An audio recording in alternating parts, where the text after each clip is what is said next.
Binary operation implication deals with statements like if this then that, or if P then Q, which is expressed as P and then an arrow pointing to the Q.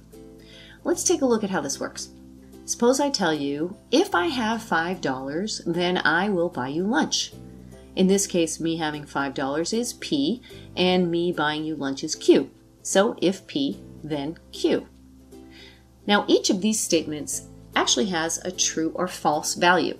I could say that if this then that is either true or false depending on whether it happens the way I said it would or if it doesn't. If P then Q is a true or false statement, and also the symbol version with the arrow has a true or false value depending on what P and Q are. Let's go back to our lunch example. What is the truth value of P then Q in this case? If I have $5, I will buy you lunch. That depends on what the values of P and Q are. Here, P is I have $5, which is true or 1 if I do have $5, and 0 or false if I don't. Q is I buy you lunch, which is either true with a value of 1, or 0 or false if I don't buy you lunch. Here we have our possible pairs of values for P and Q in a truth table. Let's take a look at these in more detail. The first one, P is false and Q is false, and the value of P then Q is true. I don't have $5, so I don't buy you lunch, and it's all good. Then this last one down here is pretty obvious. I do have $5 and I do buy you lunch, and that's true too. This third one, I have $5 and then I don't buy you lunch, so that makes the whole statement false. Now this second one is the strange one.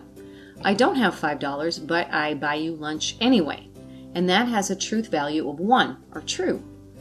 How can that be true? To understand this, let's take a look at this in terms of a promise. Instead of saying, if I have $5, I'll buy you lunch, instead I say, if I have $5, I promise I'll buy you lunch. It's a slight difference in phrasing, but it makes all the difference in understanding the truth tables. Let's take a look back at the truth table again, and how we can look at each pair of P and Q in terms of a promise. So, if P, then I promise Q. If I don't break my promise, P then Q is true. If I do break my promise, P then Q is false. So let's see how this looks with our different statements on the table here.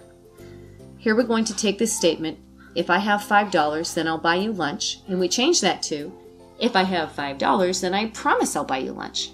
So on this first one, I don't have $5, and I don't buy you lunch. No promise broken. I do have $5, and I do buy you lunch. Promise still not broken. Here, I have $5, but I don't buy you lunch, so I broke my promise, so the truth value is false. On this one, I don't have $5 and I buy you lunch anyway. Still no promise broken. That's why it has a truth value of 1.